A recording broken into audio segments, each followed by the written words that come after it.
மேகக்கூட்டங்கள் கிளம்பி இருக்கிறது. அடுத்து வரக்கூடிய சில மணி நேரங்களில் கனமழை பொறுத்தவரை தமிழகத்தில் தீவிரமாக வாய்ப்பு. எந்தெந்த மாவட்டத்தில் இன்றைக்கு கனமழை பதிவாகும் என்பது குறித்து இந்த வானிலை அறிக்கையில மாவட்டத்தினுடைய பட்டியல் நம்ம வெளியிட்டிருக்கிறோம். அதனால நிறைய பேருக்கு மதிய நேரங்களுக்கு அப்புறம் நிறைய சந்தேகங்கள் வந்துருது. இன்றைக்கு இரவு நேரங்கள், மாலை நேரங்கள்ல மழை வருமா வராதா? எந்தெந்த மாவட்டங்கள்ல மழை வரும் அப்படின்னு சொல்லி.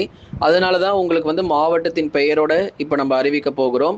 வானிலை அறிக்கை முழுமையா நீங்க கேட்டீங்க அப்படின்னா கண்டிப்பா உங்க சந்தேகங்கள் எல்லாமே முடிவுக்கு வரும். அதனால தொடர்ந்து வானிலை அறிக்கை கேளுங்க. ஒவ்வொரு நாளும் காலை மற்றும் மாலை மாலை நேரங்களில் கொடுக்கக்கூடிய வானிலை அறிக்கை கேட்டு பயன்பெறுங்க.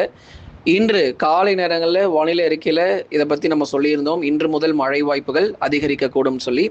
இந்த வானிலை அறிக்கையில் எந்தெந்த மாவட்டங்கள் அப்படிங்கிறத உங்களுக்கு தெளிவுபடுத்தி நம்ம சொல்ல போகிறோம். ஸ்க்ரீனுக்கு கீழே தெரியக்கூடிய அந்த லைக் பட்டனை மறக்காமல் கிளிக் பண்ணுங்கள்.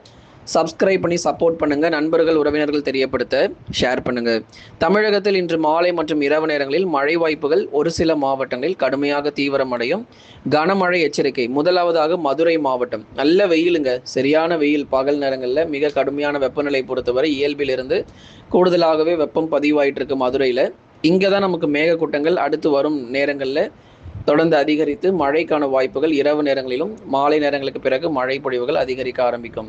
மதுரை மாவட்டத்தில் குறிப்பாக வாடிப்பட்டி, ஜக்கம்பட்டி, உசிலம்பட்டி உள்ளிட்ட மதுரை மேற்கு, மதுரை தெற்கு, மதுரை நகர பகுதிகள் நிறைய இடங்களிலும் பரவலாக மழை வாய்ப்புகள் கணிசமாக நமக்கு தீவிரமடையும். அதேமாதிரி ராமநாதபுரம் மாவட்டத்தில் பெரும்பாலும் மிதமான மழையும் ஓரிரு இடங்கள் மட்டும் சற்று கனமழைக்கான வாய்ப்பாக அமையக்கூடும். ராமநாதபுரம் மாவட்டத்திலும் ஒரு சில இடங்கள், அதாவது மாவட்டத்தின் பகுதியாக மிதமான மழை பொழிவு, ஓரிரு இடங்களில் சற்று கனமழைக்கான வாய்ப்பும் எதிர்பார்க்கலாம். விருதுநகரில் பார்த்தீங்க அப்படின்னா சிவகாசி மற்றும் அதன் சுற்றுவட்டார பகுதிகள், அருப்புக்கோட்டை, இங்கெல்லாம் ஓரளவுக்கு கனமழையும் மற்ற இடங்களில் மிதமான மழையும் எதிர்பார்க்கப்படுது. சிவகங்கையில் பரவலாக கனமழை வலுப்பெறும். சிவகங்கை மாவட்டத்தில் இருக்கக்கூடிய ஒரு சில இடங்களில், குறிப்பாக தேவக்கோட்டை, காரைக்குடி, திருப்புவனம் மற்றும் அதன் சுற்றுவட்டார பகுதிகள், நிறைய இடங்களில் சிவகங்கை மாவட்டத்திலும் கணிசமாக நமக்கு மழை வாய்ப்புகள் அதிகரிக்கக்கூடும். சிவகங்கை மாவட்டத்தினுடைய பெரும்பாலான இடங்களில் விட்டு பரவலாக மழை பொழிவுகள் இன்று முதல் தொடங்குவதற்கான ஒரு சாதகமான சூழ்நிலை ஏற்பட்டிருக்கு. அடுத்ததாக புதுக்கோட்டை, திருமயம், பொன்னமராவதி, இலுப்பூர், அறந்தாங்கி இது போன்ற இடங்களிலும், புதுக்கோட்டை மாவட்டத்திலும் பரவலாக இடியுடன் கூடிய கனமழைக்கான வாய்ப்பும் அதிகம் எதிர்பார்க்கலாம். புதுக்கோட்டையில் இரவு நேர மழை வாய்ப்புகள் இன்றைக்கு கணிசமாக தீவிரமடையும். பகலில் எங்கேயுமே கூட நமக்கு வெயிலுடைய தாக்கம் கணிசமாக அதிகரித்து காணப்படும். சேலம் மாவட்டம், குறிப்பாக சேலம் மாவட்டத்தில் ஓரிரு இடங்களில் பரவலாக இடியுடன் கூடிய கனமழைக்கான வாய்ப்பு மாலை அல்லது இரவு நேரங்களில் எதிர்பார்க்கப்படுது. இந்த தென் மாவட்டங்கள், உள் மாவட்டத்தில் வரக்கூடிய பகுதியில் மாலை இரவு நேர மழை பொழிவு. கடலோரத்தில் இருக்கிறவங்க, குறிப்பாக சென்னை உட்பட கடலோரத்தில் இருக்கிறவங்களுக்கு இரவு அல்லது நள்ளிரவு நேர மழை வாய்ப்புகளாக எதிர்பார்க்கிறோம்.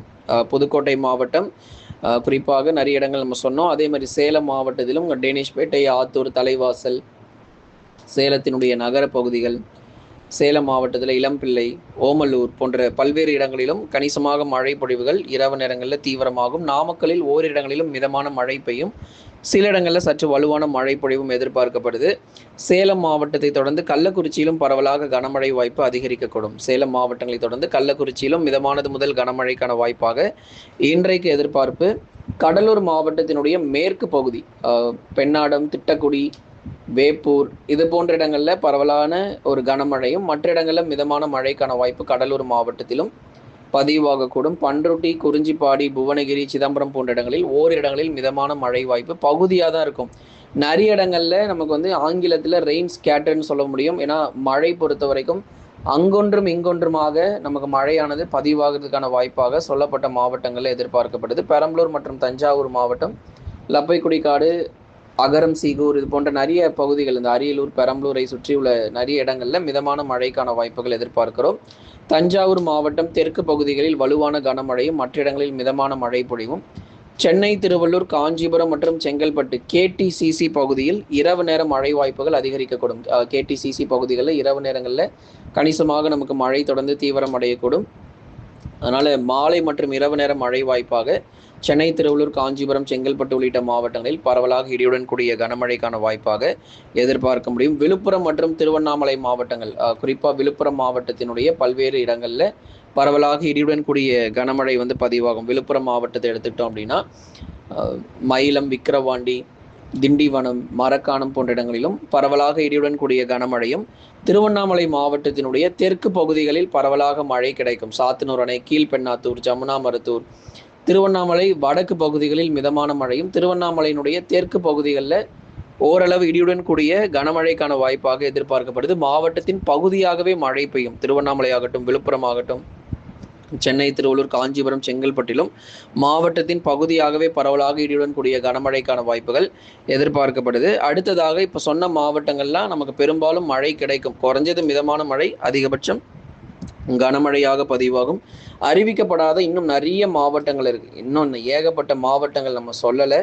இப்போ சொன்ன இந்த மாவட்டங்களை தவிர்த்து அறிவிக்கப்படாத மற்ற மாவட்டங்களில் பகுதியாக ஏதேனும் ஓரிரு இடங்களில் லேசானது முதல் மிதமான மழையாக பெய்யும். இப்போ மேற்கு தொடர்ச்சியெல்லாம் எடுத்துக்கிட்டிங்கன்னா நீலகிரி, கோயம்புத்தூர், தேனி, தென்காசி, கன்னியாகுமரிலாம் வந்து பகுதியாக அந்த மலை பகுதிகளில் மட்டும் சற்று மிதமான மழையும், மற்ற இடங்களில் வானம் ஓரளவு மேகமூட்டமாகவும், அதைத் தொடர்ந்து தென் மாவட்டத்தில் இருக்கக்கூடிய தூத்துக்குடி, திருநெல்வேலி இந்த இடங்கள்லாம் கொஞ்சம் மழை வாய்ப்புகள் குறைவாகவே இருக்குது. அதுக்கப்புறம் கிருஷ்ணகிரி, தருமபுரியில் பொதுவாக வானம் ஓரளவு மேகமூட்டமும், ஏதேனும் ஓரிரு இடங்களில் சாரல் அல்லது லேசான மழைக்கான வாய்ப்பாகவும் தொடர்ந்து அமைவதற்கான சாதகமான சூழ்நிலை ஏற்பட்டிருக்கு. அதனால சொல்லப்பட்ட மாவட்டங்கள் மட்டும் ஓரளவு கனமழை எதிர்பாருங்க. இப்போ எந்தெந்த மாவட்டங்கள் இன்னும் அறிவிக்கலையோ அந்த மாவட்டங்கள்லாம் 19, 20ஆம் தேதிகளில் பரவலாக மழை வாய்ப்புகள் தீவிரமடையும் என்று எதிர்பார்க்கப்படுது. நாளை மற்றும் நாளை மறுநாளிலும் பகலில் வெயில் உயர்ந்து, இதுதான் நம்ம ரொம்ப முக்கியமாக கவனிக்கணும். பகல் நேரங்களில் வெப்பநிலை கண்டிப்பாக உயரும். இன்னைக்கு மாலை நேரங்களில் மழை வந்தது அப்படிங்கிறதுக்காக நாளை காலை மற்றும் பகலில் வெயில் குறையும் என்று அர்த்தம் கிடையாது. தினந்தோறும் வெயிலுடைய தாக்கம் சற்றே நமக்கு தீவிரமடைந்து, அதே வேளையில் மாலை மற்றும் இரவு நேரங்களிலும் வெப்பசலன இடி மழை பொறுத்தவரை தொடர்ந்து அதிகரிக்கும். பகுதியான ஒரு மழை பொழிவாக தீவிரமாகும் வெப்பநிலை பகல் நேரங்களில் தொடர்ந்து அடுத்து வரும் நாட்களிலும் இயல்பிலிருந்து கூடுதல் வெப்பநிலை தொடர்ந்து பதிவாகும். 2 முதல் 3 டிகிரி செல்சியஸ் வரைக்கும் வெப்பநிலை தொடர்ந்து அதிகரிக்கக்கூடும். தென் மாவட்டங்களில் சில பகுதிகளில் காற்றுடன் கூடிய அடைமழை பொறுத்தவரை வெளுத்து வாங்கும். 30லிருந்து 40 கிலோமீட்டர் வேகத்தில் மதுரை, திண்டுக்கல், இந்த விருதுநகர், சிவகங்கை போன்ற மாவட்டத்தில் ஓரிரு இடங்களில், இந்த ராமநாதபுரம் போன்ற பகுதியெல்லாம் ஓரிரு இடங்களில் சற்று காற்றுடைய வேகம் அதிகரித்து மழை வாய்ப்பும் கணிசமாக எதிர்பார்க்கும். இரவு நேரங்களில் இடிமின்னல் மழை வாய்ப்புகள் தொடர்ந்து அதிகரிக்கக்கூடும். ஓரிரு நாட்கள் சற்று இடைவெளி கொடுத்தாலும் மீண்டும் நமக்கு மழை பொழிவு தமிழகத்தில் கணிசமாக பல்வேறு பகுதிகளில் பெய்ய ஆரம்பிச்சிருக்கு. வடகிழக்கு பருவமழை 2026 எப்படி இருக்கும், எத்தனை புயல் சின்னங்கள், எத்தனை காற்றழுத்த தாழ்வு பகுதிகள், எந்தெந்த மாவட்டங்களுக்கு புயல் ஆபத்துகள் இருக்குது அப்படிங்கிறதும் கேட்டிருந்தீங்க. இந்த வருஷம் வடகிழக்கு பருவமழையை பொறுத்த வரைக்கும் சென்னை, ஆந்திரா, தெற்கு ஆந்திரா, சென்னை மற்றும் தெற்கு ஆந்திராவிற்கு இடைப்பட்ட பகுதிகளில் ஒரு புயல் சின்னமும், அதே போல் சென்னை மற்றும் மயிலாடுதுறைக்கு இடைப்பட்ட பகுதியில் மற்றொரு புயல் சின்னமும் கரை கடப்பதற்கான ஒரு சாதகமான 2 மிக முக்கியமான ஒரு புயல் சின்னங்கள் இந்த வருஷம் நிச்சயமாக இருக்கும். அதே மாதிரி காற்றழுத்த தாழ்வு மண்டலங்கள் தென் மாவட்டங்களை கரை கடந்து அதீத மழை பொழிவையும் ஏற்படுத்துவதற்கான சாதகமான சூழ்நிலை இருக்குது.